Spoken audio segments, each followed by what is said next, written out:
Quiero darle la bienvenida a Esteban Lubensky, que nos acompaña también para darnos información sobre todo lo que viene a continuación. A ver si le tenemos a Esteban. Esteban, ¿estamos listos? Te dejo. Gracias. Buenos días con todos, realmente muy contentos de compartir esta mañana con ustedes. Increíble pensar que es nuestra 10ª edición de la conferencia GMS y realmente lo que hemos preparado hoy con todo el apoyo que hemos recibido de nuestros socios de negocios hace justicia a un aniversario tan importante en este evento. Como saben, la temática central es seguridad para una nueva realidad. Realmente vivimos en un mundo muy distinto a lo que conocíamos hace recién 18 meses. Este evento no hubiese sido posible sin el apoyo primero del equipo de trabajo de GMS. Tuvieron el gusto de conocer a Gabriela hace un ratito que les comentó de nuestro reto, el Enigma 1021. Gabriela y todo nuestro equipo de mercadeo ha hecho un trabajo excepcional, pero más allá de ese equipo de mercadeo, todo el equipo de trabajo de GMS, cada uno ha aportado su granito de arena para hacer de este evento una realidad, así que gracias a todos. Sí quiero destacar el aporte impresionante que hemos tenido en nuestros aliados, los auspiciantes Platinum, Kaspersky, Palo Alto, Sophos, auspiciantes Gold, AT&T, Amazon Web Services, realmente un gusto tenerlos a ellos con nosotros, Darktrace, Imperva, Netscope, Proofpoint. Auspiciantes Silver, Simulate, FireEye, ForcePoint, Domotes, Qualys, Quest, Rapid7, Security Scorecard, Tenable, Tycoric, Centrify, Veracode y nuestros auspiciantes Basic, los mayoristas que nos ayudan con el manejo del negocio, Adistec, Ingram, Licencias Online y Vialink. Realmente sin el aporte de todos esto no hubiese sido posible. Bueno, quiero comentarles un poco de la estrategia de GMS. Cuando vemos el número de marcas, de fabricantes que han decidido participar con nosotros en esta jornada, detrás de eso hay una estrategia muy consciente, muy cuidadosa, que venimos ejecutando año tras año y muy contentos con el avance que estamos teniendo con esa estrategia. Seguramente muchos de ustedes ya conocen esta lámina de nuestras presentaciones corporativas, pero el diseño de nuestro portafolio de soluciones y servicios en GMS tiene en su centro la consultoría. Eso se complementa con herramientas de seguridad que a su vez se complementan con concientización y finalmente hay esa capa de operación donde podemos monitorear y responder proactivamente a cualquier tipo de anomalía en seguridad. Detrás de estas capas realmente hay todo un rompecabezas de conceptos y soluciones que es lo que hemos ido reforzando y que se refleja con la compañía que tenemos ahora de todos los fabricantes que están auspiciando, ¿no? Entonces, la cantidad de conceptos que hay por detrás, tal vez en la lámina no se puede ver, pero esto de ninguna forma es una lista exhaustiva, ¿no? Pero hay conceptos tan nuevos como el BAS, el DevSecOps, ¿no? Y sin tener a los partners tecnológicos correctos, no podemos atender correctamente estos frentes. Pero hoy por hoy, con la combinación de fabricantes que están en nuestro portafolio, verdaderamente podemos apoyar a nuestros clientes en cualquier iniciativa o proyecto de seguridad de la información que tengan. Y ese respaldo que nos dan fabricantes de un nivel tan alto es determinante en nuestra capacidad de mantener una posición de liderazgo y de asesorar correctamente a nuestros clientes. Complementando en nuestro portafolio lo que hacemos de la mano de los fabricantes que orgullosamente representamos, como conocen bien, hemos invertido muchísimo en los últimos años en la generación de soluciones y servicios propios, ¿no? Tenemos nuestro portal de SOC, que de una forma muy proactiva, no solamente que tenemos el servicio SOC para monitorear, dar las alertas, apoyar en la respuesta a incidentes, sino que hemos generado nuestro propio portal que permite integrar esa visibilidad para que el uso por parte de nuestros clientes sea mucho más proactivo. tenemos nuestra plataforma GMS GIS de gestión de ingeniería social para la concientización de usuarios, donde hemos visto resultados fantásticos. De una forma muy consistente, cliente tras cliente ha podido medir con toda la granularidad del caso el cambio de comportamiento de sus usuarios que mejoran siempre su capacidad de reconocer lo que pueden ser riesgos de ingeniería social. Nuestra plataforma de modelo de madurez, que está en el centro de nuestra estrategia de consultoría. Esto lo hemos robustecido sustancialmente con mapeo a distintas normativas y con capacidad de simular distintos escenarios de roadmaps, con lo cual realmente nuestros clientes cuentan con una herramienta de planificación estratégica en la seguridad de la información. Nuestra plataforma de gestión de vulnerabilidades. Es muy importante contar con herramientas que detecten las vulnerabilidades y que las puedan priorizar, pero eso tiene que ser complementado con una capacidad de rendir cuentas sobre la gestión de esas vulnerabilidades, a quién se asignaron, con qué recurrencias se detectaron, cuándo se solucionaron, cuánto tiempo demoró ese proceso, cuál es el estado actual. Entonces, todo eso lo tenemos en nuestra propia plataforma de gestión de vulnerabilidades. Más recientemente lanzamos nuestra plataforma de protección de marca, muy orientada a ayudar a las empresas a detectar cuándo sus sitios web, sus aplicaciones, su marca en general puede ser sujeta a una suplantación de identidad, a un sitio de phishing y en general todo lo que se puede decir en redes sociales o en la Deep y Dark Web acerca del nombre de la empresa y de sus palabras clave, incluso ejecutivos. Todo eso lo tenemos no solamente como un servicio, sino también como una plataforma que da toda esa visibilidad proactiva a nuestros clientes.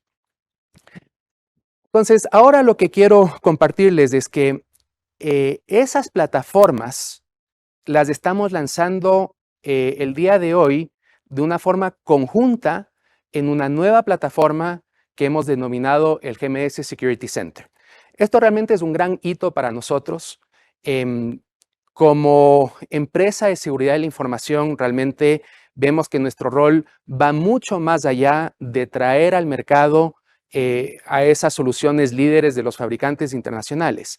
Nuestro rol tiene que complementar esas tecnologías con tecnología y servicios propios. Y el GMS Security Center realmente representa un hito en tomar esas plataformas que las hemos ido desarrollando ya hace algunos años y consolidarlas en algo centralizado que permite facilitar esa administración y esa visibilidad de la seguridad. Entonces, en nuestra primera versión, estas plataformas que les mencioné ya están totalmente integradas y tenemos un roadmap muy interesante para seguir integrando más módulos o funciones a esta plataforma. Entonces, además de estar muy contentos de poder anunciar este lanzamiento el día de hoy, el lanzamiento lo hacemos con toda la emoción del roadmap que tenemos por delante para seguir haciendo el GMS Security Center una herramienta central en su gestión de la seguridad de la información.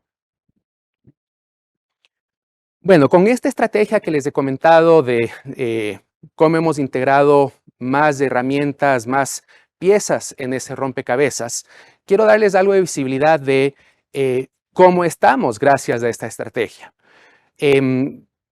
Siguen siendo épocas difíciles por pandemia a nivel mundial, pero felizmente en GMS hemos logrado sacar adelante esa situación y de hecho estamos creciendo a un ritmo del cual nos sentimos muy orgullosos. De hecho, año a la fecha, en relación al 2020, estamos sobrepasando el 25% de crecimiento.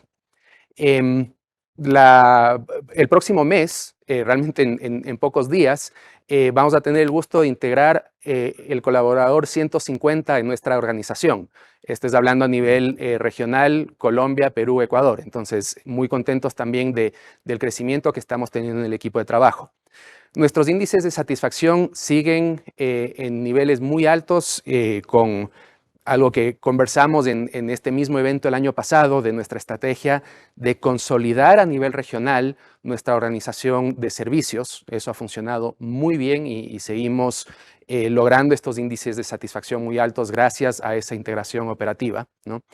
Estamos muy contentos que este año certificamos con la ISO 27000 nuestros servicios de gestión de ingeniería social, sea con nuestra plataforma propia o sea con cualquier otra plataforma, pero el servicio de gestionar esas simulaciones, que es tan determinante en la efectividad que podemos tener en la concientización de usuarios, logramos esa certificación ISO 27000 que complementa la certificación que tenemos de ISO 27000 para nuestro SOC, ¿no?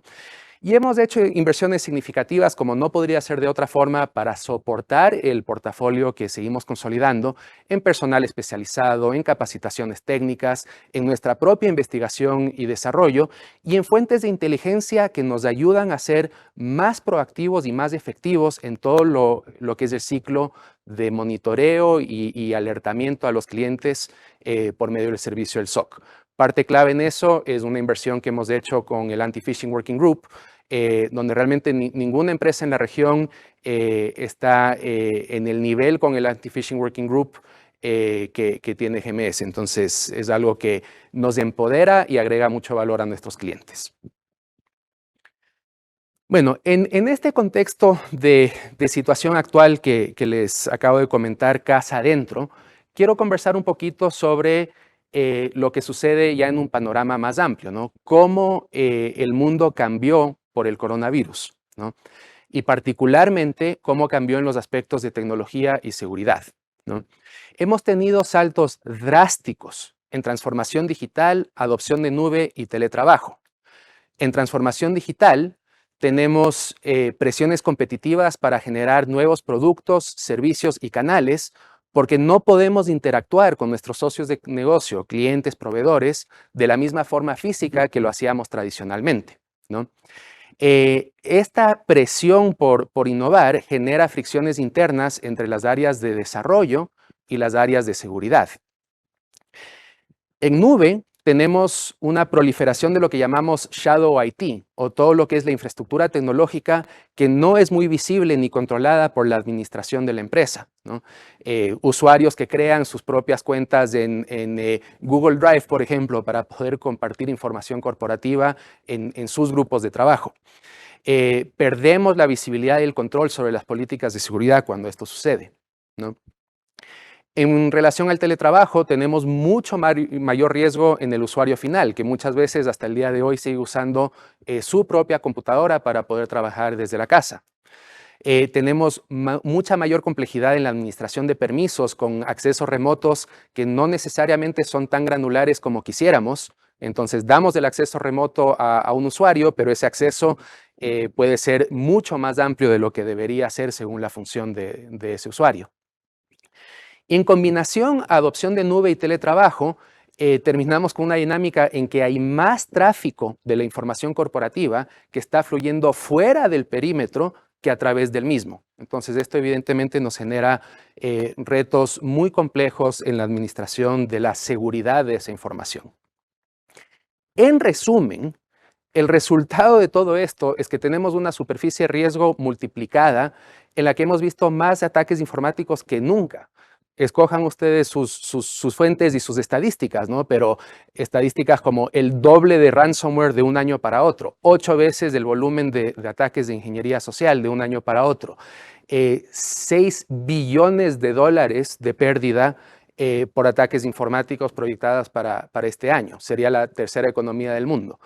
Entonces, esta dinámica realmente es algo que merece nuestra atención, merece que tengamos espacios así para conversar de las tendencias y de las posibles soluciones, ¿no?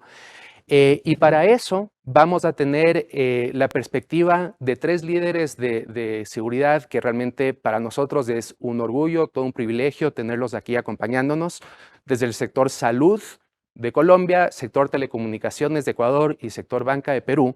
Y para presentar a estos panelistas tan distinguidos, quiero primero invitar a Alejandro Navarro, nuestro Country Manager en Colombia, que nos presentará a nuestra panelista de Colombia. Hola Esteban, qué bueno volver a verte. Muy buenos días para todos. Muchas gracias por acompañarnos. Ya nos cuentan que vamos en más de 600 personas conectadas, entonces de verdad, qué chévere y bueno, qué bueno ver tantas personas y tantos nombres conocidos conectados. Les cuento, el día de hoy nos acompaña desde Medellín, Colombia, Fernanda Orozco. Fernanda pertenece al Hospital San Vicente Fundación. Para quienes no lo conocen, es una de las personas, una de las empresas más importantes del sector salud en Colombia. Llevan más de 100 años de historia, tienen más de 2.300 colaboradores y más de 4.300 médicos en formación. Sus principios fundacionales, que es algo supremamente importante para nosotros y de verdad qué orgullo que nos puedan acompañar el día de hoy, son el sentido social, el humanismo, generosidad y caridad cristiana. Les cuento un poquito de Fernanda. Fernanda trabaja como jefe de operaciones TIC en el Hospital San Vicente Fundación. Es ingeniera de telecomunicaciones del Instituto Tecnológico Metropolitano en Medellín. Es magíster en dirección de empresas en la Universidad del Rosario y especialista en seguridad de la información. Realmente todos los pergaminos y toda la trayectoria para acompañarnos, Esteban, en el panel de conferencistas el día de hoy. Alejandro, realmente muchas gracias por todo lo que has hecho, gracias por facilitar la participación de Fernanda. Es un gusto contar con ella en el panel. Vale, gracias. Ahora quiero invitar a Miguel Morante, nuestro Country Manager en Perú, que nos va a presentar a nuestro panelista destacado de Perú. Muchas gracias, Esteban. Buenos días a todos, público oyente. Qué bueno tener una acogida como la que tenemos el día de hoy. El día de hoy me complace presentar por parte de Perú como panelista a Iván Lévano. Iván es subgerente de seguridad de la información de mi banco. Mi banco es el banco de las microfinanzas del grupo Credit Corp, que es uno de los grupos más importantes de Perú, que está conformado por diversas entidades y que no solamente están en Perú y del cual forma parte el Banco de Crédito del Perú, que es uno de los bancos más grandes. Iván cuenta con una larga trayectoria de más de 10 años en el mundo de la ciberseguridad en el sector financiero, habiendo desempeñado roles importantes no solo en bancos, sino también en procesadores como Newbies o entidades u otras entidades microfinancieras. Iván es ingeniero de sistemas de la Universidad Nacional San Luis de Gonzaga y cuenta con una maestría en seguridad informática de la Universidad Tecnológica del Perú. Y cabe resaltar también que Iván tiene una gran vocación y afición por la docencia. Es uno de sus objetivos personales más importantes en lo que él nos ha podido confiar, y esto se refleja en su experiencia como docente en institutos y universidades del Perú. Iván está en Perú y desde acá te doy la bienvenida y te agradezco por acompañarnos el día de hoy en este panel. Muchas gracias, Miguel, y gracias, Iván. Finalmente, tengo el gusto de presentar a Fernando Carrillo, que es vicepresidente de TI de Extreme TV Cable. Fernando, realmente qué gusto tenerte acá con nosotros. Encantado de estar acá. Bueno, en Ecuador lo conocemos bien. Extreme TV Cable tiene una trayectoria de más de 35 años. Fue realmente uno de los pioneros en servicios de televisión por cable y también en servicios de Internet.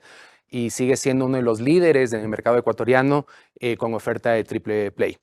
Fernando es ingeniero civil de la Universidad Central de Ecuador, además es especialista en gestión de telecomunicaciones de la Universidad de San Francisco de Quito. Tiene una trayectoria de más de 40 años en tecnología, ocupando cargos ejecutivos a nivel local y regional en empresas como Citibank y de DHL, entre otras.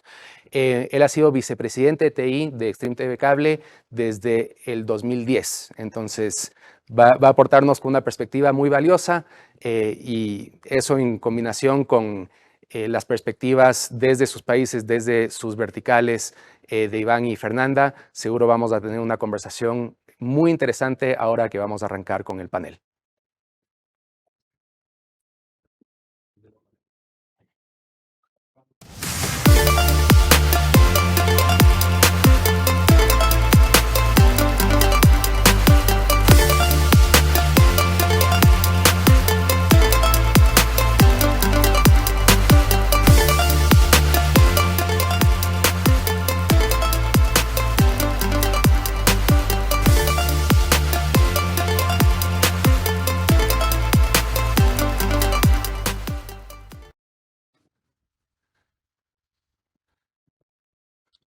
Bueno, estamos todos debidamente conectados, aprovechando justamente las facilidades que nos da la tecnología. Aquí físicamente a mi lado, como saben, está Fernando. Iván, que lo ven al lado nuestro, está en el set de Lima, y Fernanda en pantalla desde Medellín. Realmente un gusto contar con todos ustedes. Mi primera pregunta se la quiero dirigir a Fernanda. En todas las verticales que cada uno de nosotros representa, sabemos que vivimos un impacto muy grande con la pandemia, el shock del teletrabajo. En algunas industrias tuvimos la suerte de poder adaptarnos con bastante facilidad. En la industria de salud definitivamente no fue así, y eso como sociedad creo que todos lo apreciamos, porque fue el sector de salud que nos ha ayudado a salir adelante de algunos de los peores aspectos de la pandemia. Entonces, Fernanda, ante esa realidad de tu vertical, que tuvieron que seguir operativos, ¿cómo enfrentaron esa coyuntura? Hola, buenos días para todos. Bueno, yo creo que en el momento que se declaró la alerta sanitaria en el país, yo creo que el hospital y en realidad pues, los hospitales se enfrentaron a grandes retos, ¿sí? Y obviamente el PIC hace parte de todos esos retos que se tuvieron que enfrentar. Hubo tres grandes focos, es decir, TIC se vio, digamos que, enfrentado a cubrir tres grandes focos y básicamente enfrentarse a qué, a dar todas las herramientas tecnológicas que se necesitan para que cada uno de esos frentes pues tuviese todas estas herramientas. ¿Cuáles fueron estos frentes? Pues el primero fueron los pacientes que estaban acá ya hospitalizados o comúnmente en el sector se conoce como pacientes acostados. Básicamente eran los pacientes que ya teníamos acá y los pacientes que esperábamos recibir por la pandemia. El otro foco eran los pacientes que si bien no estaban hospitalizados, requerían alguna atención ambulatoria por parte del hospital, pero no se podía hacer de manera presencial, pero igual debíamos atender. Y finalmente, los empleados de los hospitales que iban a entrar pues, en el proceso de teletrabajo. Entonces, esos fueron como los tres frentes a los que desde el área de TIC nos vimos enfrentados a colocar todas las herramientas tecnológicas que cada uno de ellos necesitaba. Entonces, por ejemplo, para el primero, que eran los pacientes que ya estaban aquí hospitalizados, entonces, ¿qué pasó? Los hospitales tenían una infraestructura física ya instalada, tenían unas unidades de cuidados intensivos y unidades de cuidados especiales ya implementadas, pero por lo que se veía y todos los análisis que hicieron los que saben del tema de COVID, se preveía que venía una gran cantidad pues, de pacientes adicionales. Entonces se tuvieron que hacer una cantidad de cambios de infraestructura y casi tocó volver el hospital modular y empezar a crear esas áreas de cuidados intensivos y cuidados especiales, y eso movilizó a todas las áreas dentro del hospital. Entonces, entre esas estaba TIC, porque nosotros teníamos que prestar lo que ellos necesitaran para poder ampliar esa capacidad de unidades de cuidados intensivos y cuidados especiales. Ampliar esa capacidad no solamente, o sea, va desde lo físico, equipos de cómputo, todo el tema de periféricos, todo el tema de sistemas de información, redes, o sea, todo lo que nosotros, los servicios que prestamos en el área, pues nos movilizamos para que esos espacios quedaran dotados de acuerdo a lo que necesitaban, pues lo que necesitamos en el país. El otro frente, que es los pacientes que son ambulatorios, uno llama que son ambulatorios, que son los que van a los hospitales. Entramos en un punto en que la presencialidad no era posible para ciertas patologías o ciertos diagnósticos. Entonces, lo que se hizo es que nosotros empezamos a desplegar una cantidad de canales que permitieran acercarnos al paciente mediante la virtualidad. Entonces, uno de esos canales, por ejemplo, empezamos a implementar el tema de telemedicina, pues ya veníamos implementando temas de telemedicina muy puntuales, pero aquí se masificó y casi que toda la consulta externa tocó hacerla mediante teleconsulta. Entonces implementamos teleconsulta para todo el tema de consulta externa de las diferentes especialidades, teleorientación, que es un tema pues no tan en videollamada, sino más asincrónico. También nos tocó implementar la página web nueva porque teníamos una página que de pronto no daba respuesta a eso que necesitaban los pacientes, habilitar nuevos canales de pago porque entonces cómo nos pagaban, la atención que se les daba.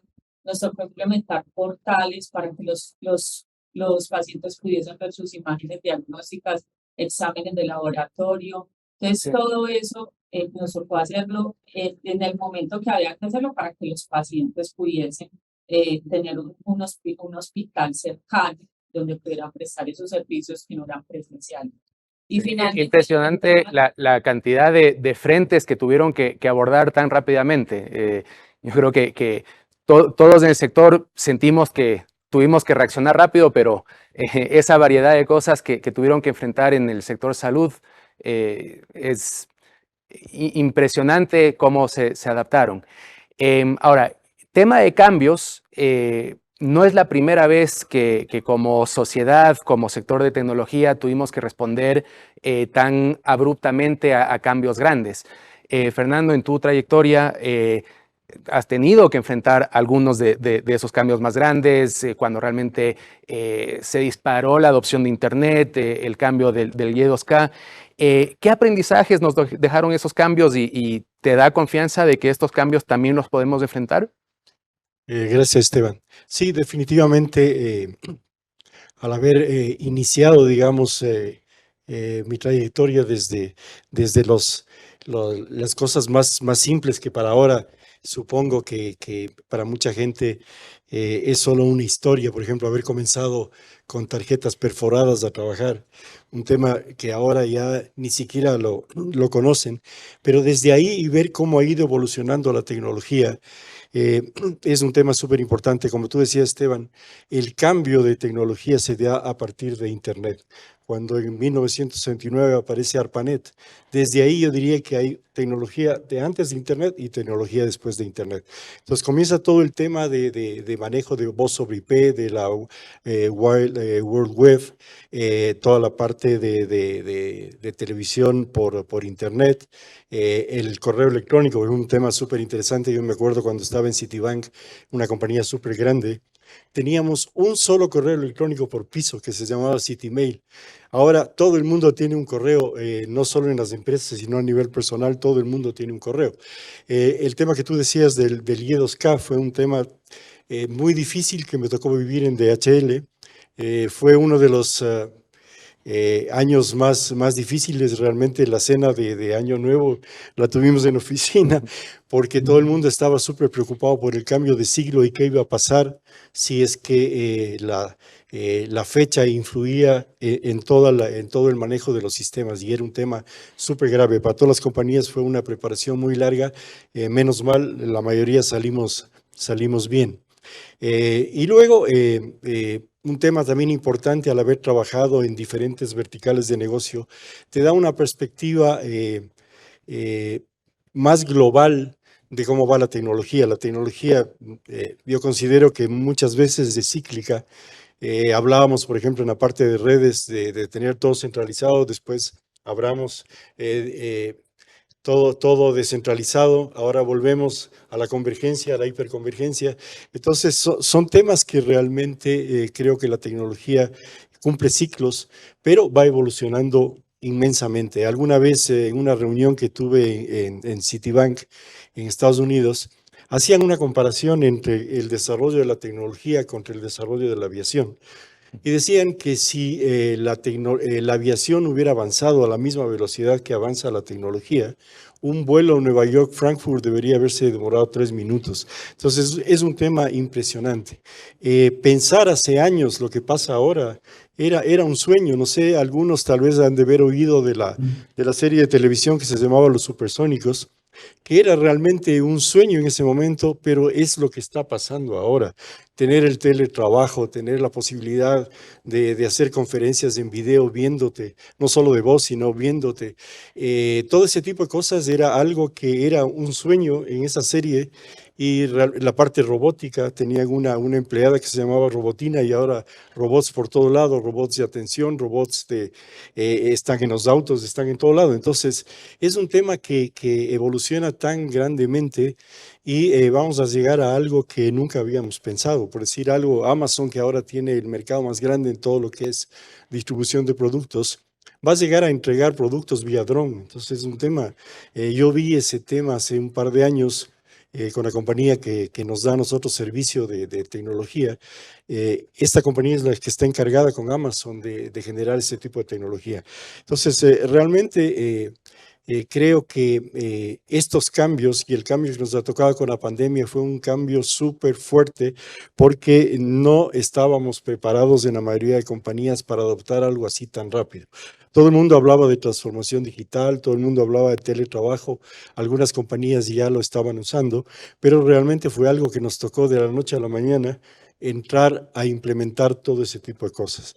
Eh, yo me acuerdo, nos tocó en 2 semanas y un poco implementar 800 VPNs para que todos nuestros empleados trabajen vía remoto. Fue súper difícil realmente, pero un reto súper interesante y creo que vamos a salir de este también como hemos salido de otros graves como el año 2000. Creo que como sector tecnología hemos demostrado mucha resiliencia, ¿no? Y tal vez esos ejercicios previos nos ayudaron a estar más preparados para las sorpresas que recibimos en los últimos 18 meses. Ahora, en este ciclo de cambios, uno de los más marcados ha sido el de adopción de servicios en nube. Ahí quiero preguntarle a Iván, desde su perspectiva en el sector financiero, ¿cómo han adoptado en la banca el tema de servicios en nube? ¿Y qué elementos han sido los determinantes en el ritmo de esa adopción? ¿Qué tal, Esteban? ¿Cómo están? Buenos días. Buenos días a todos. De hecho, la adopción fue inclusive desde ahora, inclusive estamos puestos ahora con el tema ya de teletrabajo, pues justamente a llevar a nuestros esquemas de teletrabajo, inclusive ya a un servicio cloud, si lo queremos ver así, ¿no? Es más, o sea, las empresas pueden tener diferentes razones por adoptar la nube. Por, digamos, llevar sus sistemas transaccionales a la nube por temas de optimización, de costos, de diferentes razones. Y ahora con teletrabajo, inclusive, tenemos que llevar opciones tenemos que tener opciones para darle a nuestros colaboradores la forma de conexión hacia nuestras organizaciones, hacia nuestros sistemas, hacia nuestros servicios, ¿no? Y también, de hecho, tenemos que hablar justamente de nuevos enfoques para los controles que tenemos también para el uso justamente de estos servicios, ¿no? O sea, ya no estamos hablando, pues, o se va a hacer difícil seguir hablando de controles on-premise, como por ejemplo para un parchado, para un antivirus, por ejemplo, dado que tenemos al trabajador haciendo teletrabajo. Entonces, es importantísimo justamente migrar o buscar opciones para validar que justamente nuestros servicios van a ver seguros, estemos donde estemos, ¿no? Ahora, es importante también definir responsabilidades dentro de los servicios que estamos adoptando en nube, ¿no? Establecer, digamos, las reglas claras entre el proveedor de servicios y nosotros como clientes, ¿no? Y esto básicamente se traduce en un modelo de responsabilidad compartida, ¿no? Y tener una matriz exacta en donde nosotros podamos establecer eh, qué controles son, vamos a llamarlo así, son responsabilidades del proveedor de servicios, qué controles son responsabilidades de nosotros como clientes, ¿no? Y esa visibilidad justamente nos va a dar que no dejemos huérfanos ningún tipo de control, ¿no? Porque imaginémonos que de repente, por falta de visibilidad o por temas de presunciones, asumamos que, por ejemplo, escaneo de vulnerabilidades, por ejemplo, sea en un determinado servicio sea responsable del proveedor cuando era responsable de nosotros, ¿no? Entonces, sí es importante tener esas posibilidades para nosotros poder asegurar todos los entornos y todos los servicios que vamos a estar contratando, ¿no? Sí, lo que mencionas, Iván, es particularmente complejo en el tema nube, ¿no? Porque nube por concepto es algo que se está contratando como servicio, pero ¿cuál es el alcance de ese servicio? Y las áreas grises que hay en seguridad pueden ser de los elementos más complicados en esa estrategia de cambio hacia la nube. Fernanda, regresando contigo, sea nube, sea otros servicios, nos estabas comentando varios de los servicios que activaron durante pandemia. Cuéntanos un poco cómo han proyectado el nuevo futuro que nos enfrenta en la aplicación de esos nuevos servicios. Entonces, uno digamos que aparte de todos los proyectos que se implementaron para el sector salud, es decir, para los pacientes, para la atención de los pacientes, digamos que también nos vimos enfrentados a implementar unos proyectos ya desde el punto de vista técnico durante el inicio y durante lo que llamamos de la pandemia. Entonces, esos proyectos fueron, les voy a mencionar 4 muy relevantes, que fue el cambio de switch de toda digamos que de los hospitales, el cambio de firewall de los hospitales, el cambio o actualización del antivirus y la actualización de sistemas operativos y sistema de información principal. O sea, realmente se hicieron esos proyectos durante el último año. En plena pandemia, ¿cuál fue el reto ahí? Digamos que el reto fue, primero, que eran proyectos que se habían implementado, ya sea porque eran equipos que terminaban su vida útil o eran equipos o ya se les había vencido pues como temas de soporte y demás, y entendiendo que la base tecnológica es fundamental en ese momento, no se podía correr el riesgo de que alguno de ellos fallara. El otro es que no se podía afectar la operación, es decir, se tenía que planear muy minuciosamente el tema para que no afectáramos la operación, pues porque la carga en el sector salud estaba pues súper alta y no podíamos afectarla, digamos que el paciente como tal. Y finalmente, pues fueron proyectos que se implementaron a distancia, o sea, las intervenciones presenciales fueron mínimas, entonces digamos que ahí fue un reto muy importante porque las implementaciones se realizaron de manera virtual y las intervenciones físicas fueron pues las necesarias únicamente. Entonces eso realmente también fueron retos importantes durante este año. O sea, aparte de tener que adaptarse a una realidad tan distinta, llevaron adelante proyectos de esa magnitud. Claramente en los últimos meses, Fernanda, no has de haber dormido mucho. Y en verdad, felicitaciones por todo. Muy intenso. Sí. Fernando, tal como en San Vicente de Fundación enfrentaron estos cambios, tuvieron nuevos requerimientos, desde el sector de telecomunicaciones habrá sido muy interesante ver cómo las exigencias de sus clientes cambiaron a raíz de esas nuevas necesidades. Cuéntanos un poco qué vivieron ustedes desde esa perspectiva. Sí, totalmente, Esteban. La pandemia realmente nos obligó a acelerar todo. La transformación digital, como comentaba hace un momento, estaba ya analizado e implementada en algunas compañías, pero no en todas. Y realmente tocó acelerar todo porque la demanda de Internet fue totalmente creciente, porque no era lo mismo antes que tú tenías un computador en tu casa donde lo usabas de pronto en la noche para entrar un rato a navegar en la web o para hacer algún trabajo, pero no era un trabajo de todo el día y no solo de una persona, sino de varios miembros de la casa que estaban queriendo conectarse. Entonces, tocó hacer una serie de adaptaciones muy rápidas para poder ofrecer el servicio que el cliente quería. Aplicar rápidamente todos los temas de unicanalidad para poder atender por varios canales electrónicos a nuestros clientes. La parte de servicio también, la parte del manejo de lo que es el servicio al cliente también tuvo que ser acelerado. Se implementaron robots de atención, una serie de temas que se tenían de pronto planificados, pero no con esa urgencia con la que tuvimos que hacerlo por la obligación de la pandemia. También nos pegó mucho el tema de regulaciones, donde por estar considerados como un sector estratégico, se definió que no se podía cortar los servicios. Eso fue un tema bastante complicado también porque aumentó la morosidad y también tú sabes que en cualquier empresa tienes que recibir para poder invertir.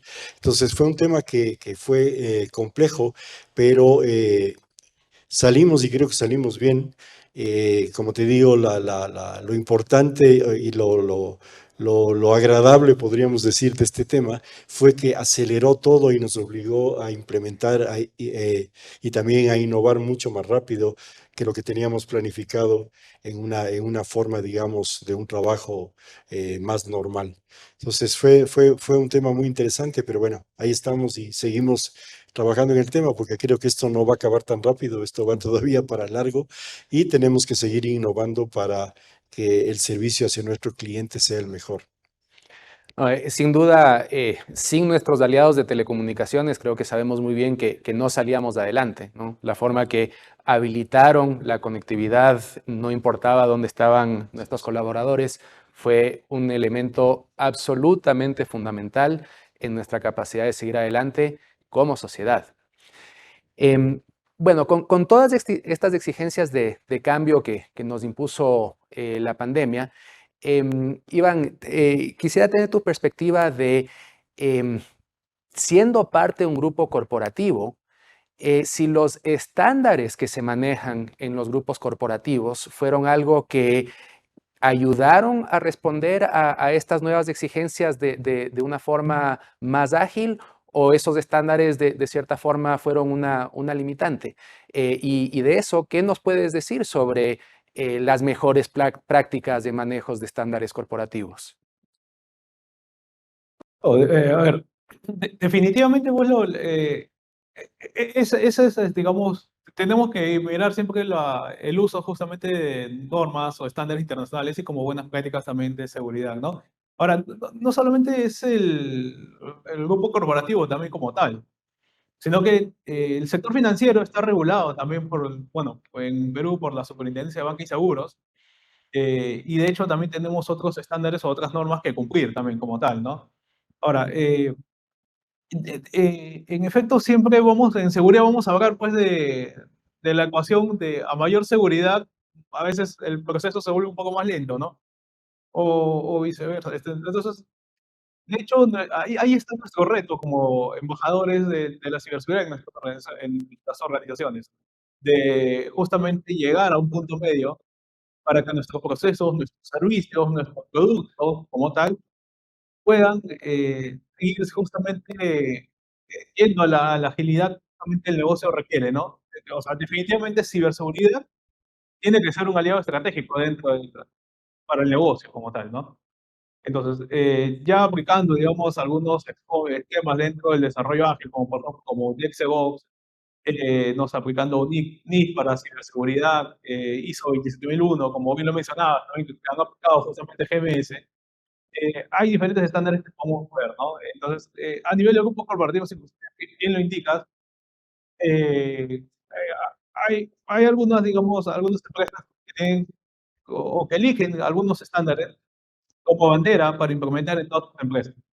Entonces, esto es una buena práctica que nos ayuda justamente para que exista sinergias en cuanto a la implementación, existan ese feedback entre diferentes empresas del mismo grupo, para que justamente los controles se puedan implementar de manera adecuada, tener las mejores prácticas en común y tener ese foro que nos puedan ayudar justamente para justamente los controles estén adecuados justamente con lo que el negocio requiere, ¿no? Entonces, definitivamente, tenemos que mirar justamente a las buenas prácticas entre todos, ¿no? Creo que lo que comentas es muy valioso y no necesariamente tan intuitivo. Creo que muchas veces pensamos que los estándares pueden llegar a ser camisas de fuerza. Bien manejados, los estándares más bien son guías. Son guías que quitan incertidumbre, que quitan variables, y cuando eso se maneja bien, más bien nos habilita la capacidad de avanzar con más certeza y con mayor rapidez. Fernanda, siguiendo con el punto de estándares, en la fundación ustedes manejan varias distintas sedes, ¿no? Cada sede seguro que también responde a ciertos estándares que son centralizados. También nos has comentado una serie de nuevos servicios, de nuevos proyectos que sacaron adelante en esta época. ¿Cómo afectó eso los estándares que manejan en seguridad de la información y prevés que se tengan que seguir adaptando esos estándares a los requerimientos de esta nueva realidad que vivimos?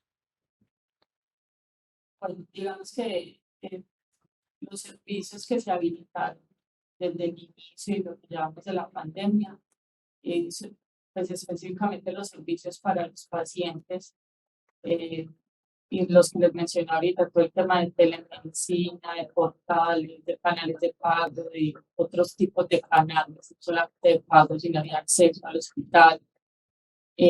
Todos estos servicios aún siguen funcionando y esperamos que funcionen durante el tiempo, ¿sí? Digamos que ahí se hicieron esfuerzos importantes en en todo el tema de seguridad, ¿sí? Porque se tuvo al interior de la organización existen unos comités que nos dan unos lineamientos para ambos hospitales que debemos cumplir. Entonces, sí es un esfuerzo adicional, porque, y además, pues porque el tema de seguridad en este momento está en su punto más alto. Entonces, todos esos servicios siguen funcionando. Se espera que se sigan usando a largo plazo. Y tiene todos los, digamos que todo el tema de los protocolos que tenemos dentro de la institución. Hay uno de los servicios que me parece muy bonito, que me parece importante mencionar, y es que algunos pacientes no pueden tener acompañantes porque, o porque son pacientes COVID o porque están en áreas que no pueden tener acompañantes. Y nosotros lo que hicimos fue desplegar, por ejemplo, videollamadas, las áreas de experiencia del paciente o de enfermería hacen videollamadas con los familiares de los pacientes que están en un estado pues, que no es el mejor, para que ellos tengan esa tranquilidad.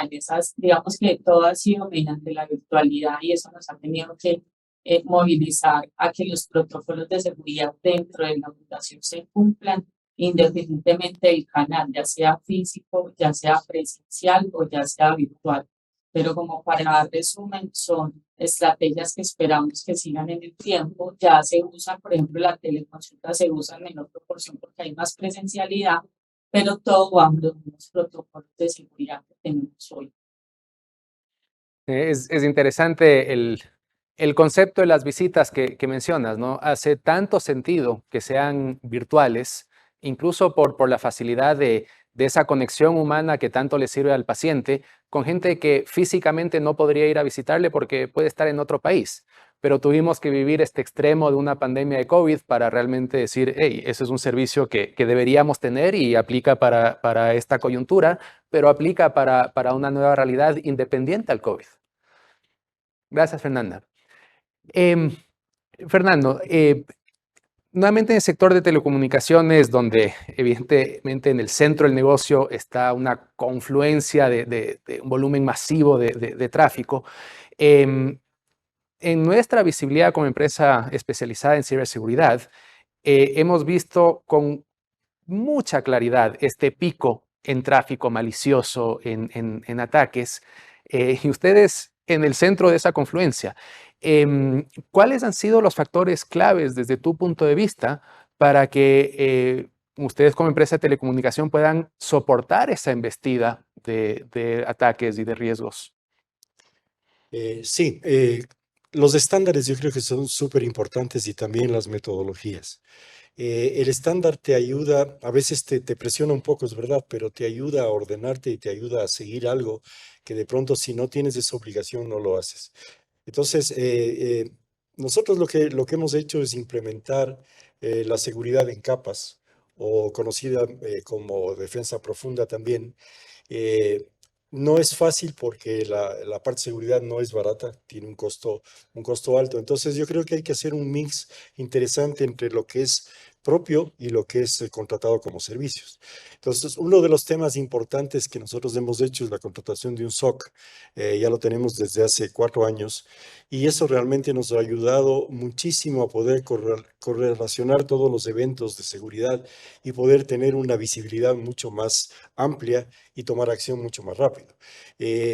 A nivel de las capas, obviamente tienes que cuidar primero tus datos, que es la parte más importante. Entonces, ver temas de encripción, temas de firewall de base de datos, temas de DLP, todo ese tipo de cosas son importantes a nivel de datos, a nivel de servidores o de hosts. Podemos llamar también a un PC que también tiene datos y también maneja aplicaciones.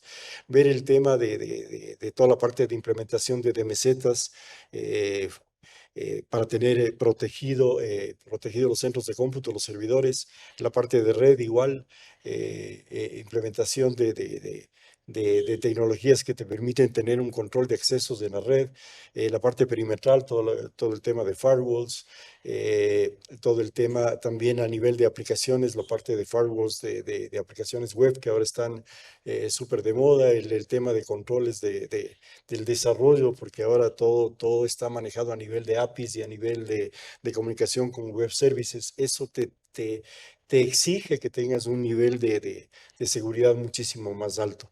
Y también a nivel de nuestros clientes tenemos ya una normativa a nivel de Arcotel que te obliga a hacer un control de vulnerabilidades tanto internas dentro de la compañía como a nivel de tus clientes. Entonces tienes ya que ver una perspectiva diferente, ofrecer seguridad también a nivel de tu servicio para garantizar de que esa información que puede llegar desde el cliente no afecte a tu compañía y no afecte a otros clientes. Entonces, para mí el tema de estándares es súper interesante y súper importante y también seguir metodologías que ya están probadas en todo el mundo. Interesante también lo que comentas de la importancia de las capas, ¿no? Y en seguridad es así, no podemos confiar que una única capa nos va a proteger. Y eso complementado con lo otro que mencionas de un SOC, el tener la visibilidad. Pueden pasar cosas, pero si las podemos ver y tenemos esas distintas capas, eso nos ayuda a tener una protección mucho más efectiva. Mencionaste el tema regulatorio, Iván también lo había mencionado. Aquí quiero hacerle una pregunta a los 3 panelistas, ¿no? En Ecuador acabamos de aprobar en mayo nuestra ley de protección de datos. Con esto los 3 países tienen sus leyes. En Colombia y en Perú la tienen desde hace varios años atrás. Creo que fue Perú primero en el 2011, Colombia siguió en el 2012. Entonces, evidentemente una ley de protección de datos es otra capa de regulación en sectores que ustedes representan que de por sí ya tienen sus regulaciones.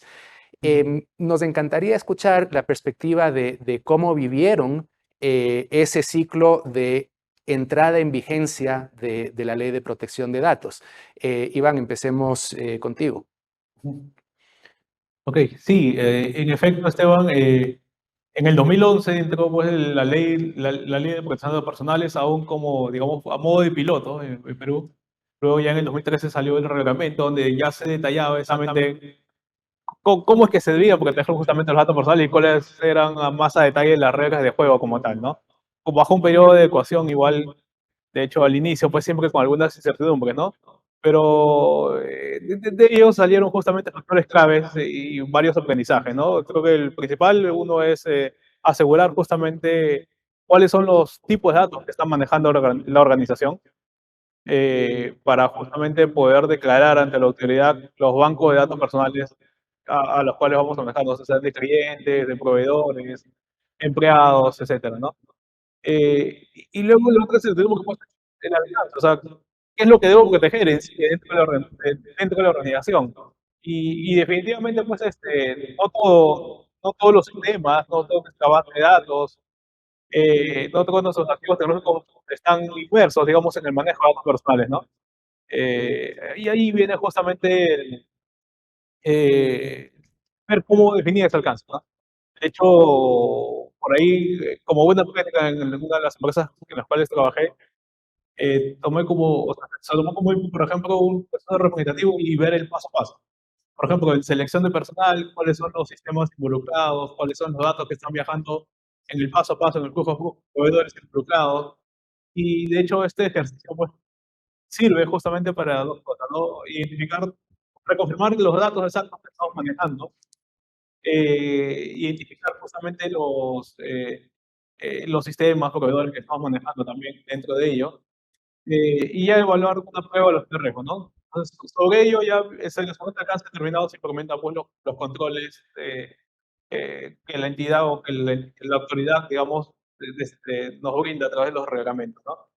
Y otro punto importante, justamente, y dado que la ley justamente da al ciudadano la facultad justamente de ejercer o de que él sea el dueño sobre sus datos y decida qué hacer con sus datos, justamente viene la implementación de los derechos ARCOS, ¿no?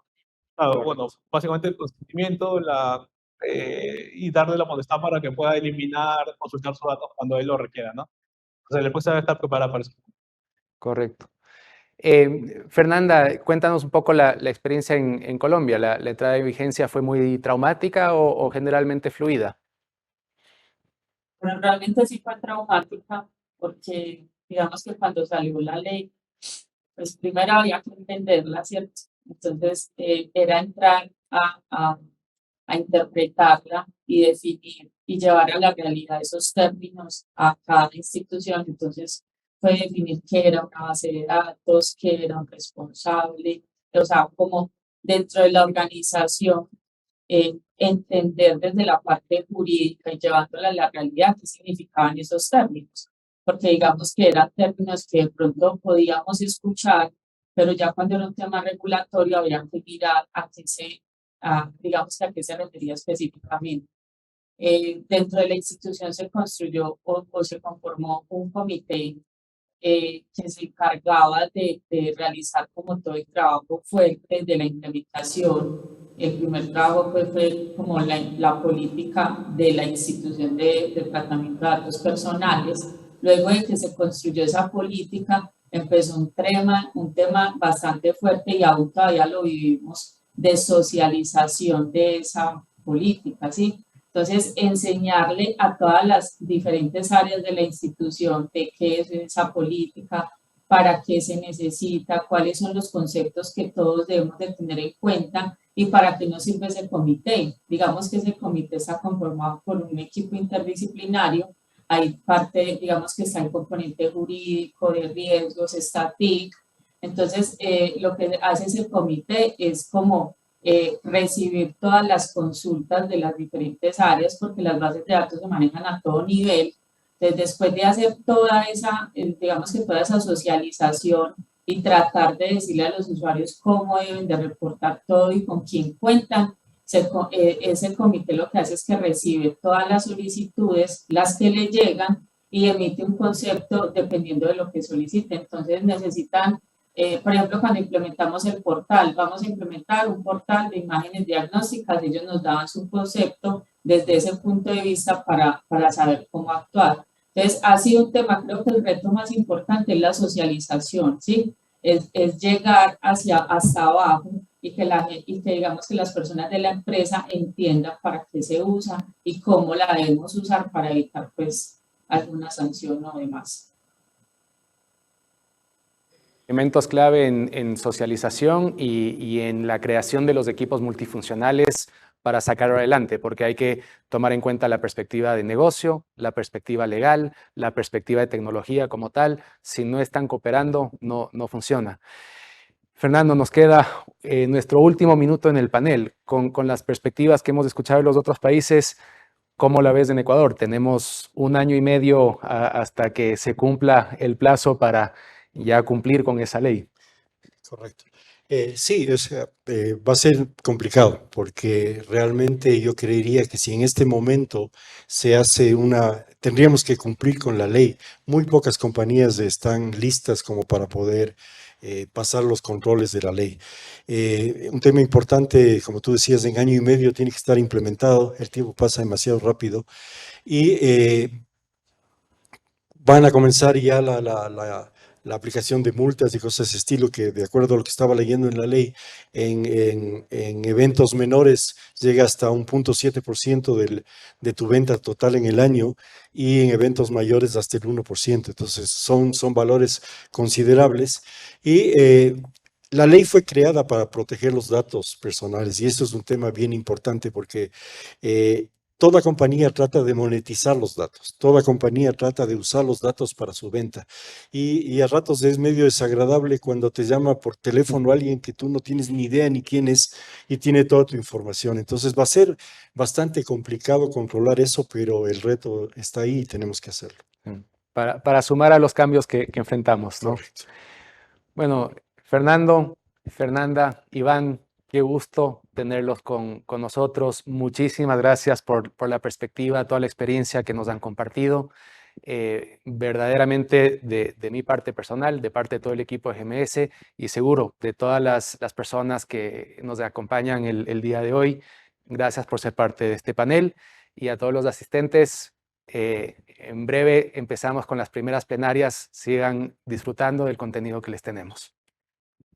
Armar el set.